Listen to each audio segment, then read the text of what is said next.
کوئی آگے گئے کہ ثابت ہوا نہیں ہوتا. وہ ایک چیز پولیٹیکل چل رہی ہوتی, پولیٹیکلی طریقے سے وہ واپس ہو جاتی ہے. اب یہ ایک بات اپنی جگہ پر ہے. ظاہر ہے کہ جو بٹ صاحب ایک بات ابھی فرما رہے تھے, پیپلز پارٹی ہر چیز کو, سیاسی جماعت ہے نا, نون بھی سیاسی, ابھی نواز شریف بول نہیں رہے.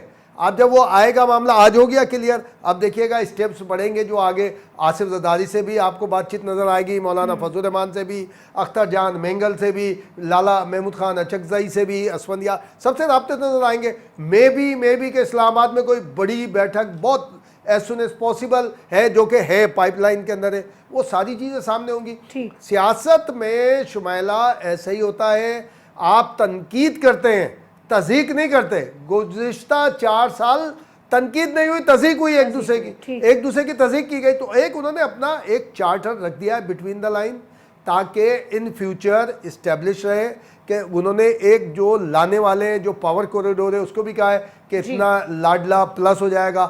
اور یہ جو خورشید احمد شاہ صاحب ہے نا, یہ راستہ بھی بتائے کہ صحیح راستہ کون سا ہے, کہ صحیح راستہ کس راستے سے آنا چاہیے, اور وہ راستہ بھی ان کو بتانا چاہیے. اگر ایسے اب جیسے ایکسٹراڈینری طریقے سے آئے, تو جب وہ گئے تھے, جب بھی شیخ رشید فرنٹ لائن پہ ان کی حمایت کر رہے تھے, جب وہ ان کو علاج معالجے کے لیے بھیجا جا رہا تھا, جب بھی کاشف کا موقف ہے. اچھا کاشف, آپ سے اس معاملے میں بات کرنا چاہوں گی. نگراں پنجاب کابینہ نے نواز شریف کی سزا معطل کرنے کی منظوری دے دی ہے.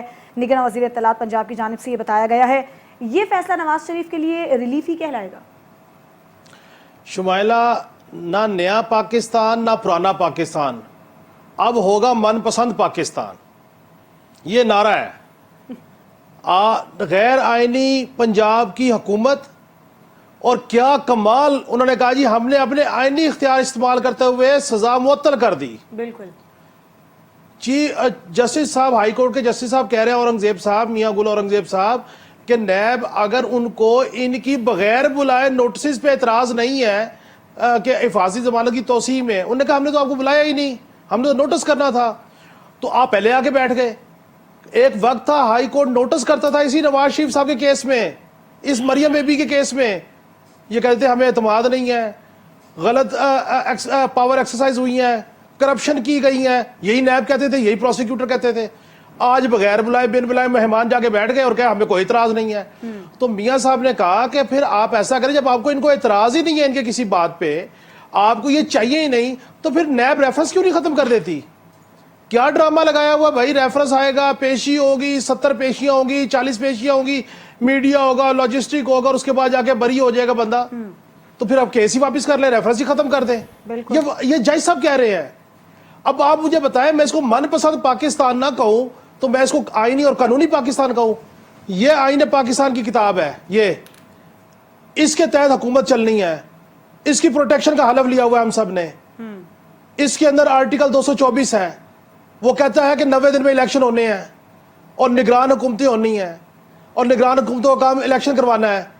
نگران حکومتوں کا کام کیسے ہو گیا کسی ملزم کی سزا معاف کرنے کا؟ تو آپ مجھے بتائیں, اگر نگران حکومت یہ کر سکتی ہے تو کل نگران حکومت کا دل آ جائے عمران خان پہ, وہ اس کی سزا بھی معاف کر دیں. تو کیوں نہیں کرتے ہیں؟ میں تھوڑی کہہ رہا ہوں کہ آپ ان کو سزا کریں, ان کی کردار کشی کریں.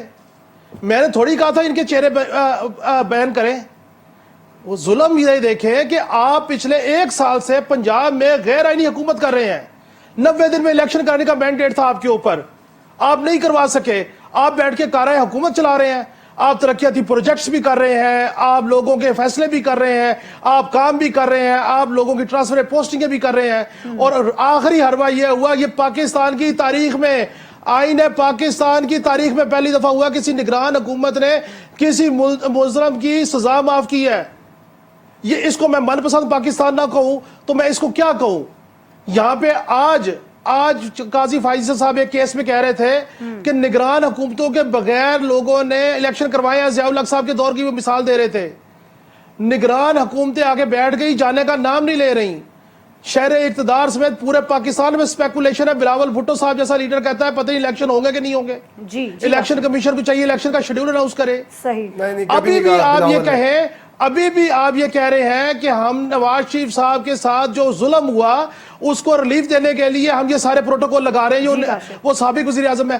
ظلم میں نے نہیں کیا, ظلم نیوز ون کی سکرین نے نہیں کیا, ظلم بٹ صاحب نے نہیں کیا.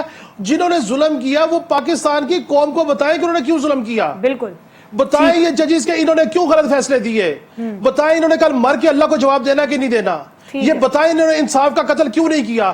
بتائیں غریب آدمی کو انصاف کیوں نہیں مل رہا. یہاں پہ ایک کنوکٹڈ وزیر اعظم آتا ہے, اس کی سزائیں ختم, دائمی وارنٹ ختم, پیشیاں ختم, اور پوچھا جا رہا ہے کہ جی آپ کو اعتراض ہے. وہ کہتے ہیں ہمیں کوئی اعتراض نہیں, آپ ان کو فارغ ہی کر دیں, بالکل کیسز ہی ختم کر دیں. شمائلہ انا للہ و انا الیہ راجعون. اس سسٹم کے اوپر نہ پڑے تو اور کیا کریں. نہیں یہی سسٹم ہے. نواز شریف جب پہلے آئے تھے پرویز مشرف کے دور کے بعد, جب بھی وہ کنوکٹڈ تھے, ہم لوگ بڑی شارٹ میموری رکھتے ہیں, اور نگراں حکومت کے پاس تمام وہ اختیارات ہوتے ہیں جو کسی حکومت کے پاس سر کہاں پہ, اور یہ بالکل آئینی اختیار استعمال کیا ہے. اس آئین کے اندر بتائیں نا, بالکل اس آئین کے تحت اختیار ہے. آئین کا آرٹیکل بتا دیں. میں ابھی پڑھ کے بتاتا ہوں کہ آئین کا آرٹیکل کیا کہتا ہے نگران حکومت کا. آپ بتائیں تو صحیح وہی آرٹیکل. نگراں حکومت کے بعد پورے پاور اختیارات ہیں. کہاں سے آ گیا. اچھا جی, پاکستان کی تاریخ میں بتا دیں کون سی نگران حکومت نے سزا معاف کی ہے.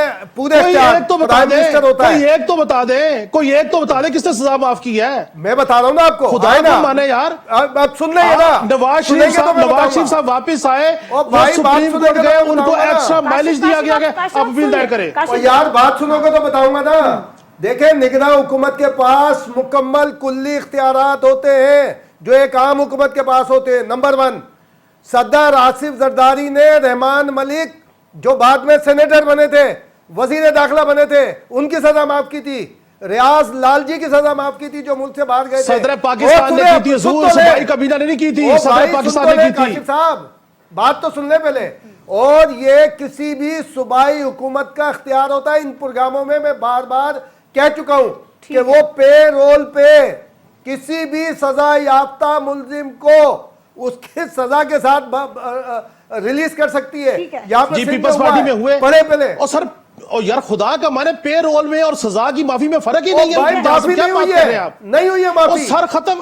عامر میر صاحب نے کیا بیان دیا سر, اب چوپ پوچھ تو لیں. معطل کر دی, فارغ کر دی, کوئی سزا نہیں, کوئی جیل نہیں, کوئی کچھ نہیں, جائیں آزادی سے سیاست کریں. چلیں ابھی آج کل ہواؤں کا رخ ان کی جانب ہے نا, تو کچھ بھی ہو سکتا ہے, معجزے بھی ہو سکتے ہیں. یہ بات ہے. ایک بریک کا وقت ہے, بریک کے بعد جب ہم واپس آئیں گے تو فلسطین اور غزہ کی صورتحال کے حوالے سے بات کریں گے. آخر یہ معاملہ کیسے حل ہوگا اور فرعون کے لیے موسیٰ کون بنے گا, اس پر بات ہوگی ایک بریک کے بعد.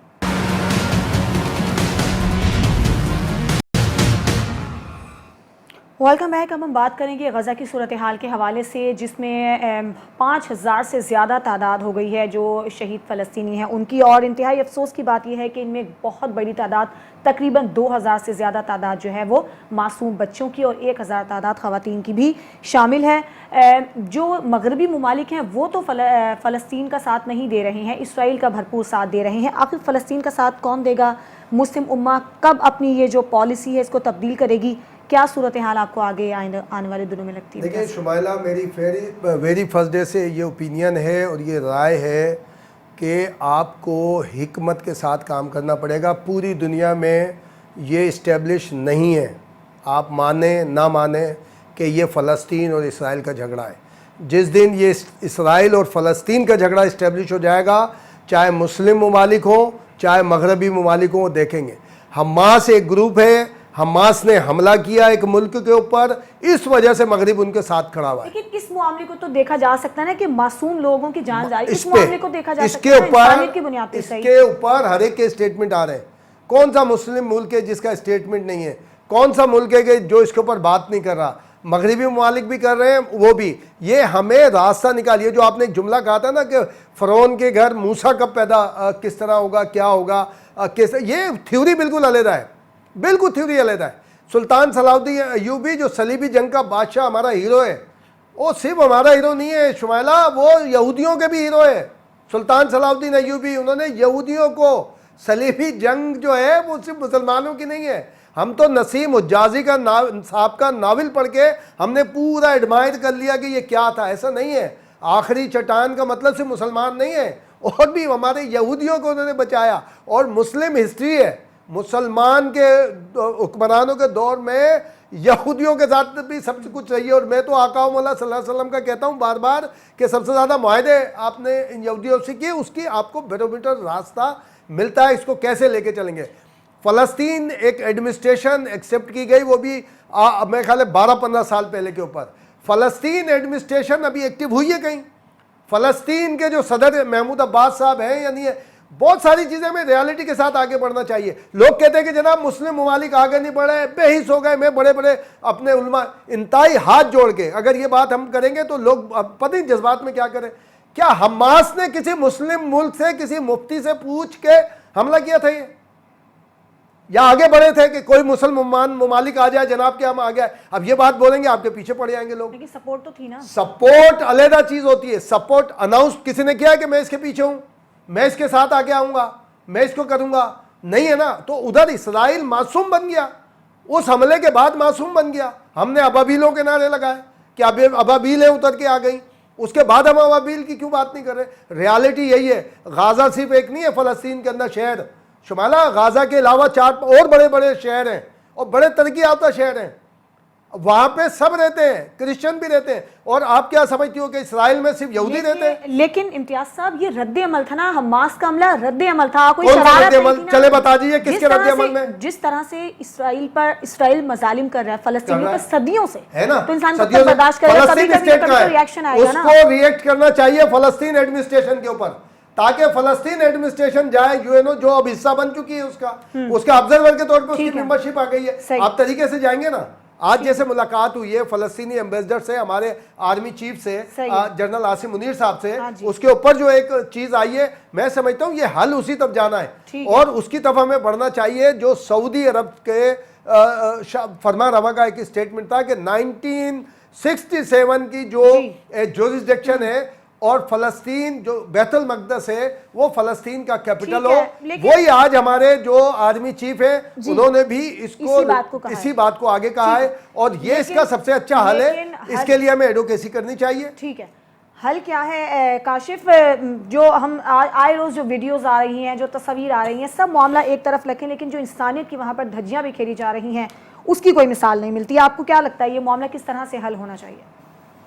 شمائلہ، طاقت سے مرغوب ہونے والی قومیں کبھی بھی نہ آزادی حاصل کر سکتی ہیں نہ اپنا مقصد حاصل کر سکتی ہیں۔ سلطنت عثمانیہ کی ابتدا کوئی اسٹریٹجک چیزوں سے نہیں ہوئی تھی، ایک پیشن سے ہوئی تھی۔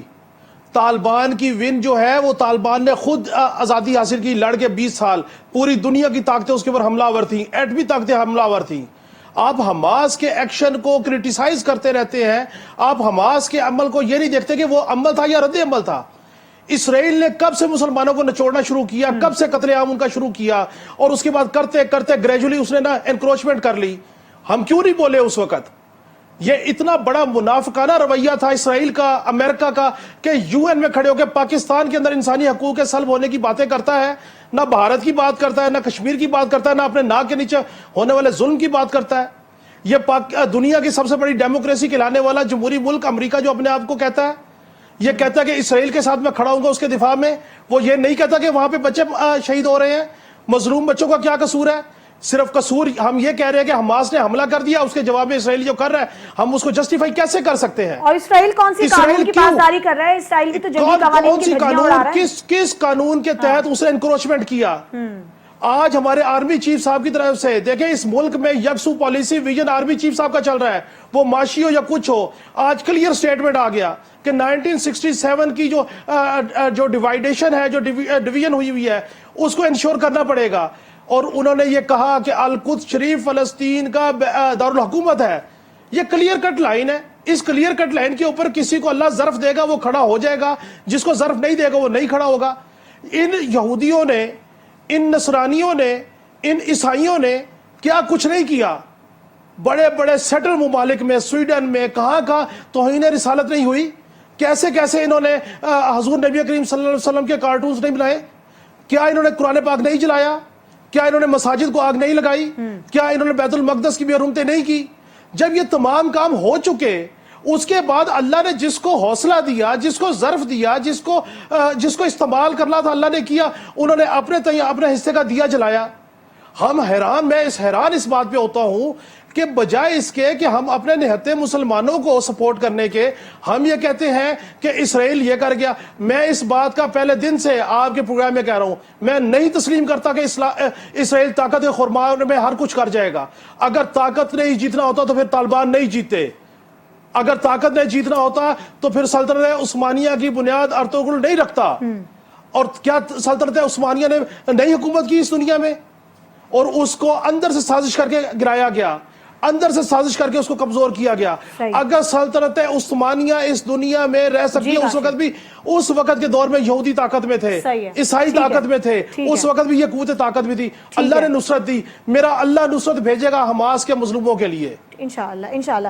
منور آپ کیا کہیں گے اس سارے معاملے پر؟ مجھے تو بڑی خوشی ہے کہ اللہ کی نصرت آ رہی ہے، کاش یہ اللہ کی نصرت مقبوضہ کشمیر میں بھی آ جائے، جہاں پہ کشمیری مسلمان جو ہے وہ مسلسل جہاد بھی کر رہے ہیں، جنگیں بھی دے رہے ہیں، ہر طرح کے مظالم بھی برداشت کر رہے ہیں۔ پاکستان ان کی مدد نہیں کر پایا، صرف اخلاقی مدد کر رہا، حالانکہ یہ کشمیریوں کا رائٹ تھا کہ وہ کس کے ساتھ شامل ہونا چاہتے ہیں وہ اس پہ ووٹ کریں۔ لیکن نیوکلیئر پاکستان جو ہے وہ اپنے کشمیری بھائیوں کی اس طریقے سے مدد نہیں کر سکا جس طریقے سے میرا بھائی کہہ رہا ہے کہ فلسطین کے مسلمانوں کی مدد ہونی چاہیے۔